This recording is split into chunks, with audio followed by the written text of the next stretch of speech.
Hey everyone, so today we are going to continue on with this unit about not only the Industrial Revolution, but also African imperialism. And really, this PowerPoint is really going to connect these two ideas together, right? Because it may not be clearly evident how the Industrial Revolution led to African imperialism. And so within that, we're going to be talking about a couple ideas that are going to be fairly important, especially moving forward. And that's the idea of nationalism, imperialism, which we've talked about to an extent with empire building, and then also colonization, which we've talked about somewhat as well. So to this point, we have really been studying how the Industrial Revolution sort of really changed society in such a great way, right? We went from a mostly agrarian or farming society to an industrial or factory society. And with that came a lot of different consequences, um, both positive and negative. And with these changes brought a couple important things that, started on the rise. And this included changing feelings about nationalism, imperialism, and colonization within Europe, and as an effect around the world. And here we just see, these massive changes that are taking place. This is actually the same city about 100 years apart. And in the first picture up top, you can see what life was like in Manchester, England, where this picture was drawn before the Industrial Revolution. And it looks like, a much smaller town. And then we see here, what's happened afterwards. A lot of smoke, obviously, factories, changing social life, changing economy as a result of the Industrial Revolution. Now, starting off with the first concept that we're going to be talking about here, nationalism really becomes a unifying force, and it leads to Europe becoming not just a continent with, a couple big empires, but also some small little principalities and little regions that are loosely connected based on culture and language into something that builds several more nations within um, the continent of Europe, and that includes Germany and Italy. And we'll get to that in just a second.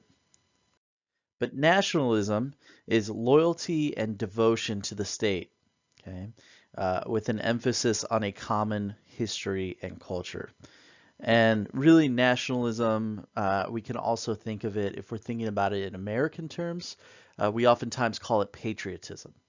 And so that's that loyalty and devotion to your country. And before, this time, we really don't see this on a huge level. Most times when you would talk to people, they would consider themselves to be Parisians or from Paris and not necessarily Frenchmen. Or maybe they consider themselves to be Bavarian in Germany and not just Germans. And so we see this marked change in Europe over time. Now, this, sort of nationalism can be represented in many, many ways, right? We can look at it in terms of baseball games. They play the national anthem before the game, or really any other sporting event. We also have parades, either on the 4th of July or Memorial Day or, any other time of year where many people are flying flags.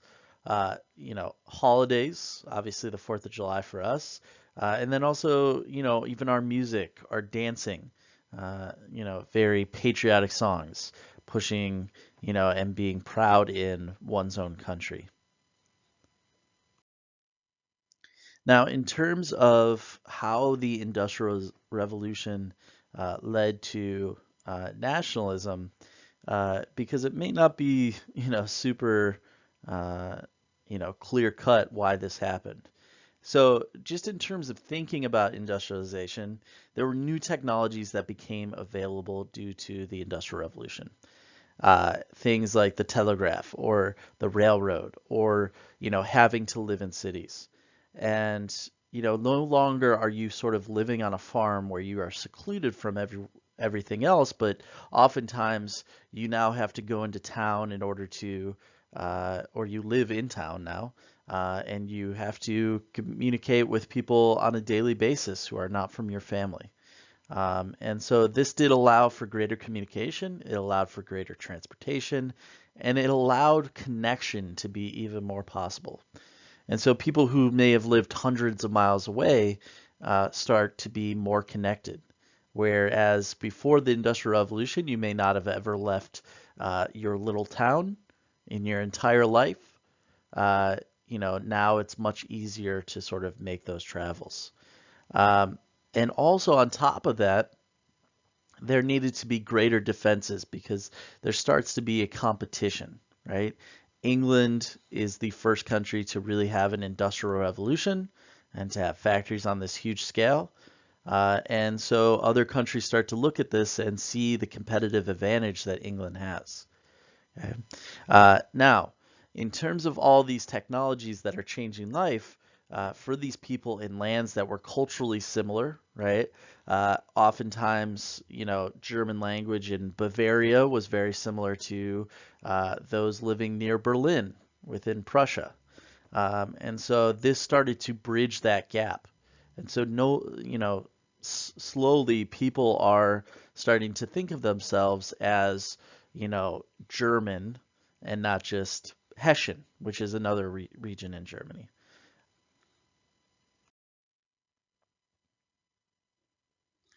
Now, the first unification process that we're going to talk about is in the country of Italy, as we just saw on the graphic. And originally, Italy was just a bunch of small principalities, and we see, the Kingdom of Sardinia, the Kingdom of the Sicilies in southern Italy.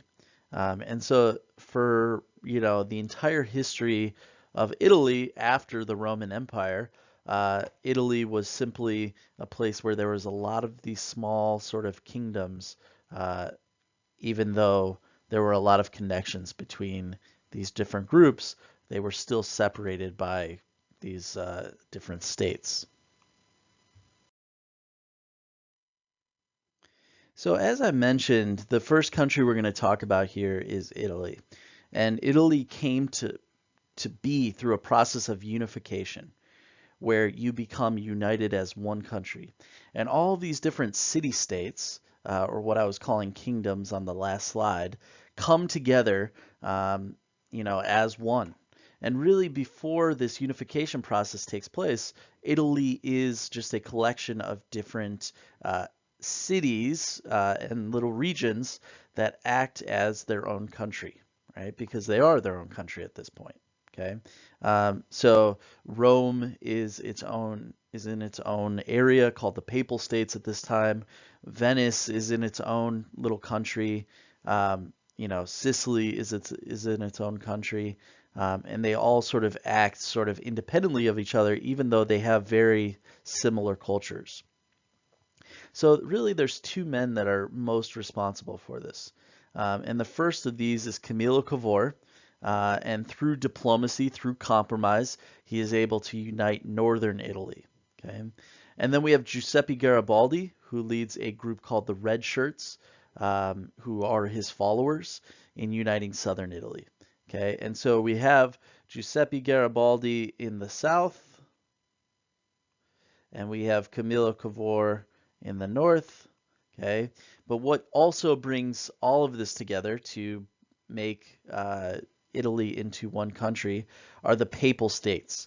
And the Papal States include Rome, and it just refers back to sort of Catholic or Pope, right? Papal referring to the Pope. And so they join and unite all of Italy together, uh, through this man named Victor Emmanuel, who helps with these Papal States coming in. Okay, so now North, Central Italy, and Southern Italy are all one Italy. The other country we're going to talk about here that goes through this same unification process is the country of Germany. And before the late 1800s, Germany was never one country. It was a collection of what was called German states that were not acting as one country. They each had their own king, you know, and each had their own forms of government, but now they are coming together as one. And their unification process, took place, uh, in somewhat uh, similar fashion in that they had these city-states that were able to come together. And the two biggest of them are Bavaria and Prussia. And Bavaria is in southern Germany, um, and Prussia is in northern Germany. And this man named Otto von Bismarck becomes a very important name for understanding German unification. He becomes the prime minister of Prussia. And like I said at this time, that's just one of the regions. But what he does is he starts to speak on German nationalism. He starts to appeal to German speakers through a very sort of hard fashion. He believes in something called realpolitik, and this is where all means to just achieve and hold power are justified. Okay, and so we talked about Machiavelli back when we were talking about the Renaissance. Okay, and he obviously had very strict sort of views of power in that the king could do what he needed to do in order to make sure that things were stable. But even though Otto von Bismarck is starting to convince people that we need to be one Germany, that Germany as a country needs to be whole and connected, it is not until the Franco-Prussian War, and the Francos are the French, okay, and obviously the Prussians are German, and this leads to the creation of this unified Germany that we know today for the most part. Okay. Obviously some borders have changed and stuff like that, but this is how Germany becomes one country. Now, along with this unification and nationalism process that is going on in these different countries within Europe, you also have a growth of imperialism and colonization. And, we talked about the economic growth that is happening because of the Industrial Revolution, all the changes that are happening to society. But this starts to make Europe starts to look outside of just the continent to develop new markets, to find new natural resources, and to, exert more power within the world. And the first of these terms is imperialism. Now, just a side note with imperialism and colonialism, we tend to use these terms interchangeably, but they are very different. Okay, the first one is imperialism. This is a policy of a country in which a country influences other countries or territories through military force as well as other means of power. And so with imperialism, we've talked about this at the beginning of the year with like empire building when we were looking at different empires across Asia and Africa and the Middle East and the Americas. And, really imperialism is about expanse of land. Although with imperialist, thought, sometimes they would keep whoever was the king of that particular territory in power as long as there was that loyalty to this empire. Now, on the other hand, we have colonialism, and colonialism sets up colonies. Okay, and so a practice in which a country sets up colonies or settlements elsewhere for the political or economic benefit of the of the country that has taken over. Okay, and so with colonialism, you see much more of a hands-on approach where they are dominating all forms of society for the benefit specifically of the country that has taken over.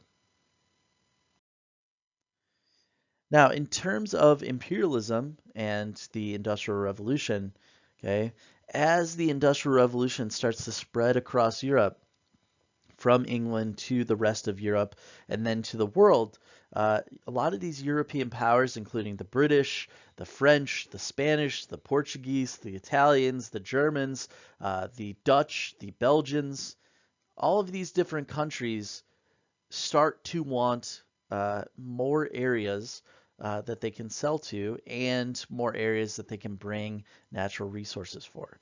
Okay, and so this pushes them to go into Africa.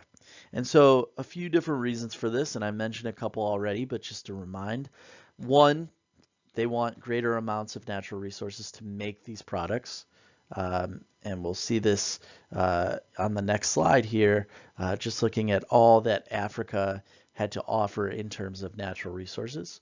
And then also more areas to sell their products in, more areas to export their products around the world, and then also a competition between these different European powers to become stronger and stronger.